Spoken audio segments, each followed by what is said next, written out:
Assalamualaikum warahmatullahi wabarakatuh.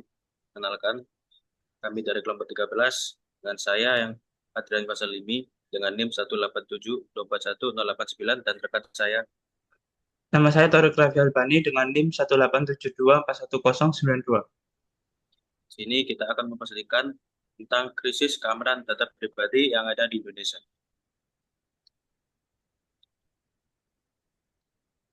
Jadi, isi PPT kami itu berisi yang pertama adalah latar belakang, yang kedua adalah gambaran umum keamanan data pribadi, yang ketiga adalah contoh kasus yang terjadi di Indonesia, dan yang keempat adalah dampak pada kebocoran data.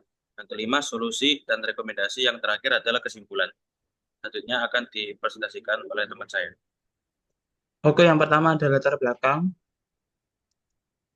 Pesatnya perkembangan teknologi digital di Indonesia telah membawa banyak kemudahan dalam semua aspek kehidupan, seperti layanan publik, transaksi, keuangan, dan interaksi sosial. Di balik kemudahan tersebut, terdapat ancaman serius terhadap keamanan data pribadi.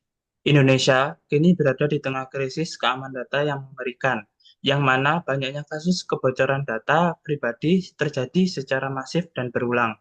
Beberapa tahun terakhir, berbagai insiden kebocoran data telah terungkap, misalnya kasus Bejorka pada tahun 2022, di mana data sensitif puluhan juta warga Indonesia, termasuk NIK, nomor telepon, dan alamat, bocor dan diperjualbelikan di dark web.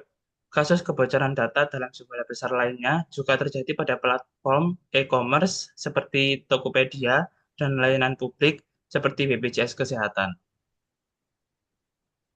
Yang kedua ada gambaran umum. Apa itu data pribadi? Data pribadi mencakup berbagai informasi yang dapat digunakan untuk mengidentifikasi seseorang, baik langsung maupun tidak langsung. Contoh data pribadi meliputi nama, alamat, nomor identitas seperti KTP atau paspor, nomor telepon, alamat email, informasi finansial seperti nomor rekening bank, informasi medis, serta data genetik biometrik. Regulasi data pribadi.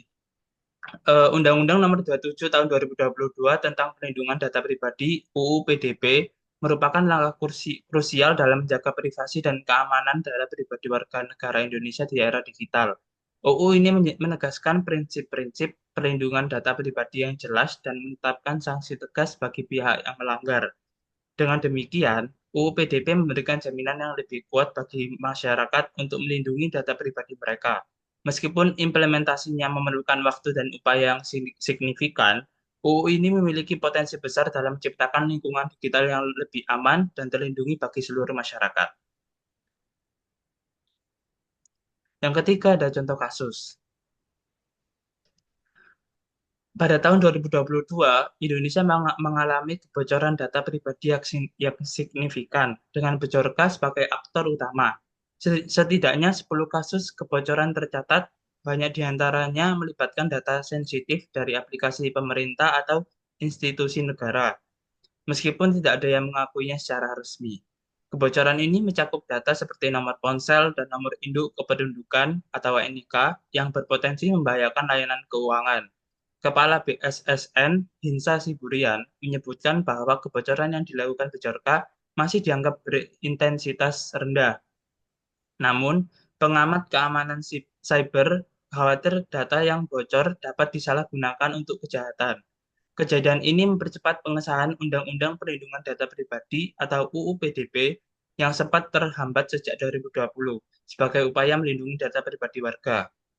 Beberapa contoh kasus kebocoran data yang dilakukannya meliputi: satu, data pelanggan IndiHome; dua, data pelanggan PLN; tiga, data internal jasa marga; empat, data SIM card; lima, 105 juta data KPU; enam, dokumen rahasia untuk Jokowi; tujuh, pembocoran data pribadi para pejabat; delapan, 26 juta data Polri; sembilan, data My Pertamina; 10, data Peduli Lindungi.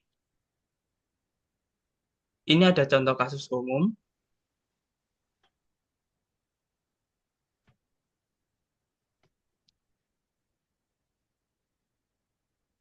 Selanjutnya adalah dampak pada kebocoran data diri.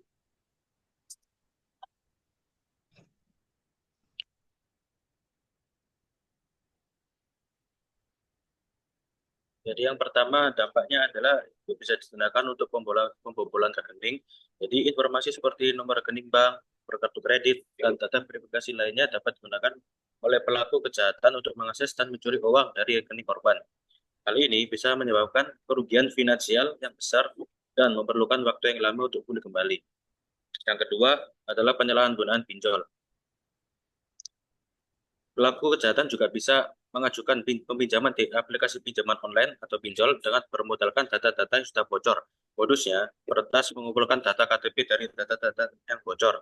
Mereka bisa mengajukan pinjaman untuk menarik sejumlah uang dari aplikasi pinjaman online yang kurang baik sistem pemeriksaannya. Hal ini pernah terjadi pada kasus yang diungkap seorang netizen.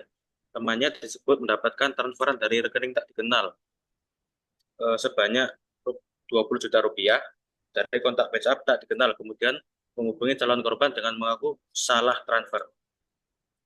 Jadi yang ketiga adalah pencurian akun medsos. Pencurian akun medsos Pratama mengungkapkan kebocoran data ini sangat berbahaya bagi masyarakat. Menurutnya, peretas tersebut dapat memanfaatkan data masyarakat untuk berbuat jahat seperti penipuan.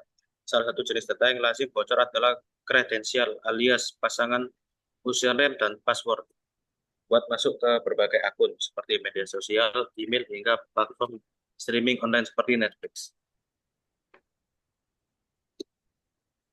Jadi selanjutnya adalah solusi dan rekomendasi. Jadi solusi yang pertama adalah waspada terhadap link tidak dikenal. Pentingnya waspada terhadap tautan atau link yang tidak dikenal sangatlah penting dalam menjaga keamanan online.